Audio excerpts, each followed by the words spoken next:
Hello beautiful armies, welcome back to my channel tech love story.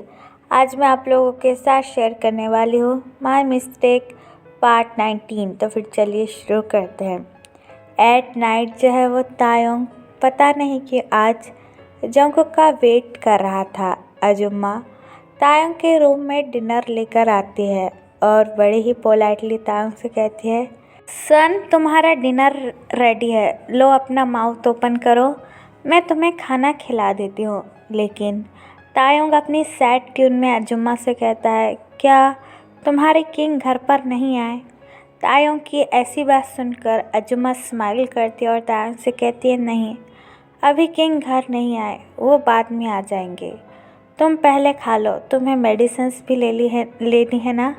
लेकिन तायोंग खाना खाने से मना कर देता है और अजुम्मा से कहता है, जब तुम्हारे किंग आएंगे मुझे बता देना, मैं उन्हीं के साथ खाना खाऊंगा। अजुम्मा तायोंग को जंगकुक की फ़िक्र करता हुआ देखकर काफ़ी ज़्यादा खुश हो जाती है और डिनर को तायोंग के बेडरूम में रखकर नीचे आ जाती है। जंगकुक काफ़ी ज़्यादा लेट जियोन मैंशन में आता है और सबसे पहले अजुम्मा के पास जाकर अपनी लो वॉइस में पूछता है, क्या तायोंग ने खाना खा लिया? क्या आपने उसे उसकी मेडिसिन्स दे दी? अजुम्मा स्माइल करती है और जंगकुक से कहती है, नहीं किंग, वो आपका वेट कर रहे हैं। अजुम्मा की ऐसी बात सुनकर जंगकुक काफ़ी ज़्यादा शॉक हो जाता है और अजुम्मा से कहता है, क्यों, क्या हुआ? क्या उसकी तबीयत वापस से ख़राब हो गई? आपने मुझे फ़ोन करके बुलाया क्यों नहीं? मैंने आपको साफ साफ कहा था कि तायोंग को टाइम पर खाना दे देना, उसे मेडिसिन्स लेना बहुत ज़रूरी है। अजुम्मा जंगकुक की तरफ देखकर स्माइल करती है और कहती है, वो आपका वेट कर रहे हैं, उन्होंने कहा है कि वो खाना आपके साथ ही खाएंगे। अजुम्मा की ये बात सुनकर जंगकुक काफ़ी ज़्यादा शॉक हो जाता है और इमीडिएटली अजुम्मा से कहता है कि सच में तायोंग ने ऐसा कहा कि वो मेरे साथ डिनर करेगा। अजुम्मा अपना हेड नोट करती है। तभी जंगकुक फ़ौरन तायोंग के रूम में भागते हुए आता है। तायोंग अभी भी बेड पर बैठकर जंगकुक का वेट कर रहा था। जंगकुक जैसे ही डोर ओपन करता है, तायोंग इमीडिएटली डोर की आवाज़ सुनकर डोर की तरफ देखता है। जंगकुक तायोंग को देखकर काफ़ी ज़्यादा रिलीफ फील करता है और स्लोली तायोंग के बेड के पास आकर बेड पर बैठ जाता है और अपनी कोल्ड ट्यून में कहता है, तुमने खाना क्यों नहीं खाया? क्या तुम्हें पता नहीं है तुम्हें मेडिसिन्स लेना कितना ज़्यादा ज़रूरी है? तायोंग जंगकुक की ये बात सुनकर अपना हेड नोट करता है और तायोंग से कहता है, हाँ मुझे पता है, लेकिन मैं आपका वेट कर रहा था, मुझे आपके साथ डिनर करना है। जंगकुक की हार्ट बीट काफ़ी ज़्यादा फास्ट हो जाती है। तायोंग की ऐसी बात सुनकर जंगकुक ने कभी सपने में भी नहीं सोचा था कि उसकी लाइफ में कोई कुछ ऐसा भी मोमेंट आएगा जब तायोंग उससे खाने के लिए पूछेगा। जंगकुक के लिप्स पर एक स्मॉल सी स्माइल आ जाती है। जंगकुक डिनर प्लेट अपने हाथ में लेकर तायोंग से बड़े ही पोलाइटली कहता है, लो मैं आ गया हूँ, अपना माउथ ओपन करो, फिर तुम्हें मेडिसिन्स भी लेनी है। तायोंग अपना हेड नोट करता है और अपना माउथ ओपन करता है। इस टाइम तायोंग भी काफ़ी ज़्यादा अच्छा फील कर रहा था। पहली बार इस घर में तायोंग को जंगकुक के लिए कुछ अच्छा फीलिंग हो रही थी। जंगकुक तायोंग को फूड खिलाने लगता है। फिर तायोंग जंगकुक से अपनी लो वॉइस में कहता है, क्या तुम खाना खा रहे हो? जंगकुक जो है वो तायोंग से झूठ बोल देता है कि वो खाना खा रहा है। फिर तायोंग सैडली चकल करते हुए कहता है, मुझे पता है तुम खाना नहीं खा रहे हो, मैं जानता हूँ मैं ब्लाइंड हूँ, लेकिन मैं बेवकूफ़ भी नहीं हूँ। क्या तुम मेरे ब्लाइंड होने का फ़ायदा उठा रहे हो झूठ बोलकर? तायोंग की ब्लाइंड वाली बात सुनकर जंगकुक पूरी तरीके से फ्लिंच हो जाता है और जंगकुक को काफ़ी ज़्यादा हर्ट भी फील होता है। जंगकुक तायोंग का हैंड होल्ड करते हुए कहता है, नहीं, ऐसा कुछ भी नहीं होगा, तुम भी अब नॉर्मली देख पाओगे। तेई, मैंने आज ही जिन यंग से बात की है, हम अगले हफ्ते ही अमेरिका चले जाएंगे और वहाँ पर एक बहुत अच्छे आई स्पेशलिस्ट है। तुमने कहा कि तुम बचपन से ब्लाइंड नहीं हो, बस एक एक्सीडेंट में तुम्हारी आंखों की रोशनी चलेगी। मैंने खुद उनसे बात की है, उन्होंने कहा है कि तुम्हारे वापस देखने के कुछ चांसेस है। तायोंग चकल करते हुए जंगकुक से कहता है, मुझे कोई उम्मीद नहीं है कि मैं वापस देख पाऊँगा या नहीं, और ऐसी ज़िंदगी के साथ तो मुझे कुछ देखना भी नहीं है। और आपने मुझे इतने दर्द दिए हैं कि अब तो मेरे अंदर जीने की भी इच्छा नहीं बची है।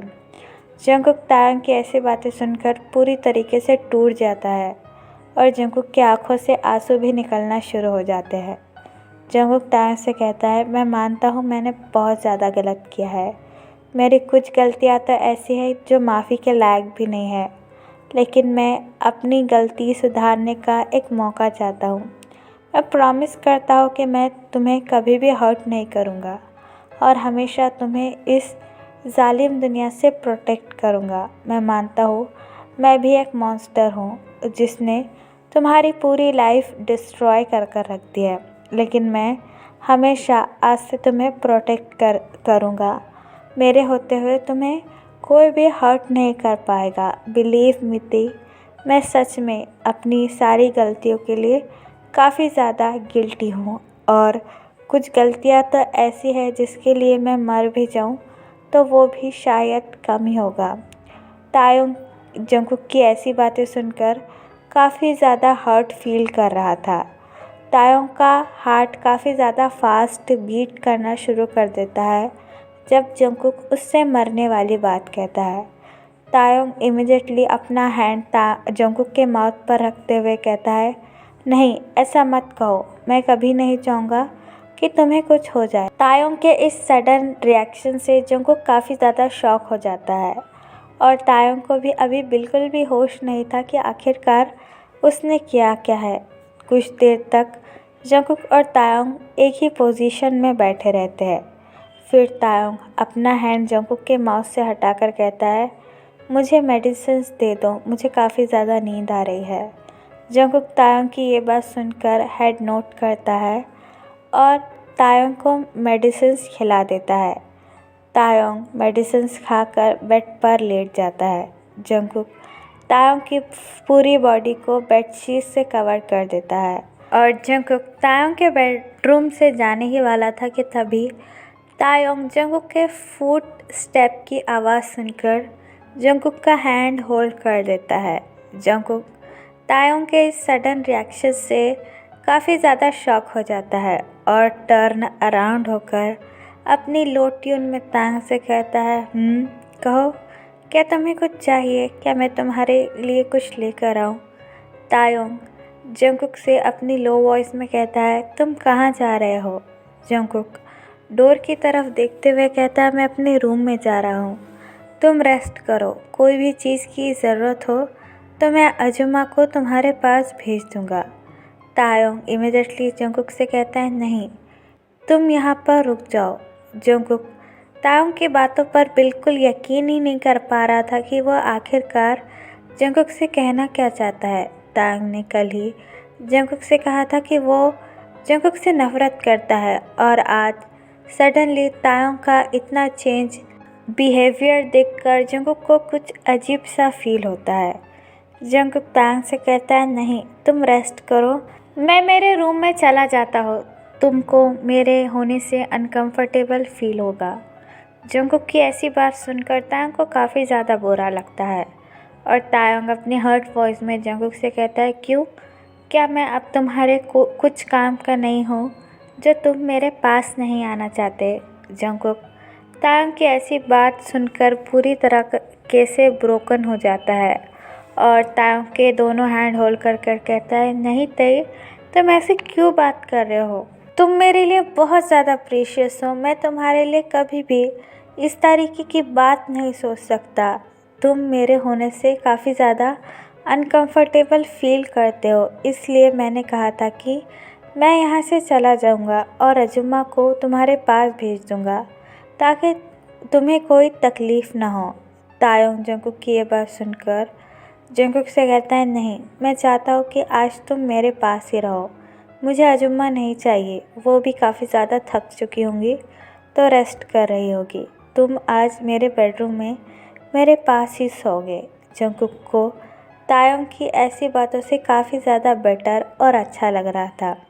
जंगकुक फिर तायोंग से कुछ भी नहीं कहता है, बस अपना हेड नोट कर कर तायोंग के साइड में आकर सो जाता है। तायोंग टर्न अराउंड होकर जंगकुक की तरफ अपना हेड करता है। जंगकुक तायोंग के पास आकर स्लोली तायोंग के बैक को रब करने लगता है और अपनी लो ट्यून में कहता है, तुम सो जाओ, मैं यही हूँ। तायोंग जंगकुक की ये बात सुनकर अपना हेड नोट करता है और अपनी आइज़ क्लोज कर कर सोने लगता है। तायोंग जैसे ही अपनी आइज़ क्लोज करता है, जंगकुक की आँखों से फिर से आंसू बहना शुरू हो जाते हैं। जंगकुक अपने मन में कहता है, मुझे माफ़ कर दो तेई, मैं तुम्हारे साथ सोना भी डिज़र्व नहीं करता हूँ, क्योंकि मैं ही जानता हूँ कि मैंने तुमसे तुम्हारा क्या छीना है। लेकिन मैं ये बात तुम्हें कभी भी पता नहीं चलने दूँगा। अगर ये बात तुम्हें पता चली कि तुमने हमारा बेबी लॉस्ट कर दिया है, वो भी मेरी वजह से, तुम मुझे कभी भी माफ़ नहीं कर पाओगे और मुझे छोड़कर चले जाओगे। और मैं तुम्हें कभी भी खोना नहीं चाहता तेई। मैं जानता नहीं हूँ ये फीलिंग क्या है, लेकिन मैं यही चाहूँगा कि तुम हमेशा मेरे पास रहो। ये कहने के बाद जंगकुक तायोंग के और भी पास आता है और तायोंग को टाइटली हग कर कर सो जाता है। तायोंग भी जंगकुक को बैक हग कर कर जंगकुक की बाहों में बड़े आराम से सो जाता है। नेक्स्ट मॉर्निंग जैसे ही सनलाइट तायोंग के एंजली फेस को हिट करती है, तायोंग स्लोली अपनी आईज रब करते हुए ओपन करता है। जंगकुक अभी भी तायोंग को काफ़ी ज़्यादा टाइटली हग कर कर सोया था। जंगकुक की ग्रिप तायोंग के विजिट पर काफ़ी ज़्यादा टाइट थी, जिसकी वजह से तायोंग अपने बॉडी को मूव भी नहीं कर पा रहा था। तायोंग को बाथरूम जाना था, इसलिए तायोंग काफ़ी ज़्यादा स्ट्रगल करने लगता है अपने आप को जंगकुक की टाइट ग्रिप से अपने आप को फ्री करने के लिए। लेकिन जंगकुक नींद में ही तायोंग को अपने पास और भी ज़्यादा खींच लेता है, जिसे फील कर कर तायोंग की हार्ट बीट काफ़ी ज़्यादा बढ़ जाती है। तायोंग अपने दोनों हैंड जंगकुक के मस्कुलर चेस्ट पर रखकर उसे दूर धकेलने की कोशिश करता है। जंगकुक तायोंग के बार बार मूव करने से अपनी आइज़ ओपन कर कर तायोंग की तरफ देखने लगता है। तायोंग ने ये नोटिस ही नहीं किया था कि जंगकुक जाग चुका है। वो तो बस अपने आप को जंगकुक की टाइट ग्रिप से छुड़ाने के लिए काफ़ी ज़्यादा स्ट्रगल कर रहा था। जंगकुक अपनी कूल ट्यून में तायोंग से कहता है, क्या हुआ, क्या तुम्हें कुछ चाहिए? जंगकुक की मॉर्निंग डीप वॉइस सुनकर तायोंग की पूरी बॉडी फ्लिंज हो जाती है और तायोंग जंगकुक की टी शर्ट को टाइटली होल्ड कर लेता है। फिर जंगकुक तायोंग की इतनी क्यूट हरकतें देखकर स्माइल करता है और फिर से अपनी डीप मॉर्निंग वॉइस में तायोंग से कहता है, तेई तुम्हें क्या चाहिए? तुम इतना मूव क्यों कर रहे हो? अभी तो सिर्फ 7 ही बजे है और तुम भी इतनी जल्दी नहीं उठते। तायोंग जंगकुक की ऐसी बात सुनकर काफ़ी ज़्यादा एम्बैरेस फील करने लगता है और अपनी एम्बैरेसिंग ट्यून में जंगकुक से कहता है, वो दरअसल मुझे बाथरूम जाना था, इसलिए मैं बेड पर से उठना चाहता हूँ। जंगकुक तायोंग की ये बात सुनकर इमीडिएटली बेड से उठ जाता है और बेड से उठकर तायोंग से बड़े ही पोलाइटली कहता है, ओ कोई बात नहीं, मैं अभी बेडरूम से जा रहा हूँ, मैं अजुम्मा को तुम्हारे पास भेज दूँगा, वो आकर तुम्हारी हेल्प कर देगी। जंगकुक की ये बात सुनकर तायोंग और भी ज़्यादा एम्बैरेस और शाई फील करता है और अपना हेड नोट कर कर कहता है। जंगकुक पहली बार अपने स्माइली फेस के साथ तायोंग के रूम से बाहर निकलता है और लिविंग रूम में आकर अजुम्मा से कहता है, अजुम्मा तायोंग को बाथरूम जाना है, उसको आपकी ज़रूरत है, आप जाकर उसकी हेल्प कर दीजिए और मैं ऑफिस के लिए जाकर रेडी होता हूँ। और हाँ, अगले हफ्ते हमारी अमेरिका की ट्रिप है, मैं और तायोंग दोनों ही अमेरिका पर जाने वाले हैं, तो जो और जितनी भी तायोंग की ज़रूरत की चीज़ें हैं वो आप एक बैग में पैक कर लीजिए। आजुमा जंगकुक की ये बात सुनकर अपना हेड नोट करती है और तायोंग के रूम में जाने लगती है। जंगकुक भी अपने रूम में आकर ऑफिस के लिए रेडी होने लगता है। आजुमा तायोंग के रूम का डोर ओपन कर तायोंग से कहती है, सन मैं आ गई हूँ, चलो मैं तुम्हारी हेल्प कर देती हूँ तुम्हारा मॉर्निंग रूटीन कंप्लीट कराने में। तायोंग अभी भी काफ़ी ज़्यादा एम्बैरस फील कर रहा था और आजुमा से अपने लो ट्यून में कहता है, क्या वो मुझ पर हंस रहा था। आजुमा तायोंग की ये बात सुनकर स्माइल करती है और कहती है, कौन, किंग? तायोंग अपना हेड नोट करता है। आजुमा तायोंग से कहती है, नहीं, उन्होंने बिल्कुल भी आपका मजाक नहीं उड़ाया। उन्होंने तो मुझसे ये कहा कि मैं आपकी मदद कर दूँ मॉर्निंग रूटीन कंप्लीट करने में, और नेक्स्ट वीक आपकी अमेरिका की फ़्लाइट है, इसलिए आपका जितना भी ज़रूरत का सामान है मैं वो सारा पैक कर दूँ। आजुमा की ये बात सुनकर तायोंग को काफ़ी ज़्यादा अच्छा लगता है जंगकुक के वर्ड से। फिर आजुमा तायोंग के पास आकर उसे मॉर्निंग रूटीन कंप्लीट करने में हेल्प करती है। और दूसरी तरफ जंगकुक अपने ऑफिस के लिए रेडी हो रहा था। जंगकुक रेडी होने के बाद युंगी को कॉल करता है और अपनी कोल्ड ट्यून में युंगी से कहता है, युंगी हम दोनों की अमेरिका की नेक्स्ट वीक की फ़्लाइट की टिकट बुक कर दीजिए। मैं जल्द से जल्द तायोंग को अमेरिका लेकर जाना चाहता हूँ और वहाँ पर तायोंग के आँखों का इलाज कराना चाहता हूँ। युंगी को जंगकुक की ऐसी बातों से काफ़ी अच्छा लगता है क्योंकि आज तक जंगकुक ने किसी के लिए भी कोई भी अच्छा काम नहीं किया था और ये पहली बार था कि जंगकुक किसी के लिए इतनी चिंता कर रहा है। युंगी के दिल का भी बोझ थोड़ा कम होने लगता है। युंगी स्माइल कर जंगकुक से कहता है, ठीक है जंगकुक, मैं तुम दोनों की फ़्लाइट की टिकट बुक कर देता हूँ। फिर युंगी फ़ोन काट देता है। युंगी जैसे ही फ़ोन रख देता है उसे जिमिन का फ़ोन आने लगता है। जिमिन की कॉलर आईडी देखकर युंगी एक डीप ब्रेथ लेता है और अपने आप से कहता है, शायद टाइम आ चुका है कि मैं जिम को तायोंग के बारे में कुछ सच बता दूँ। ज़्यादा दिन तक जिमिन से ये बात छुपाना भी ठीक नहीं होगी। वो हर रोज़ तायोंग के लिए रोता रहता है और मैं अपने मोची को इतनी तकलीफ़ में नहीं देख सकता। आज मैं जिमिन को सारी सच्चाई बता कर रहूँगा। ये कहने के बाद युंगी अपना कोट पहनकर जिमिन के पास जाने लगता है कार ड्राइव करते हुए। तो फिर चलिए गाइस, इस पार्ट को मैं यहाँ ख़त्म करती हूँ। आपको ये पार्ट कैसा लगा प्लीज़ मुझे कमेंट में बताना और प्लीज़ चैनल को भी सब्सक्राइब कर देना। और हाँ, अगर आपके भी माइंड में कोई आइडिया है फ़ैन फिक्शन को लेकर तो आप मुझे वो भी कमेंट में बता सकते हो। तो फिर चलिए guys, bye, I love you, take care, bye, एपर फॉर यू।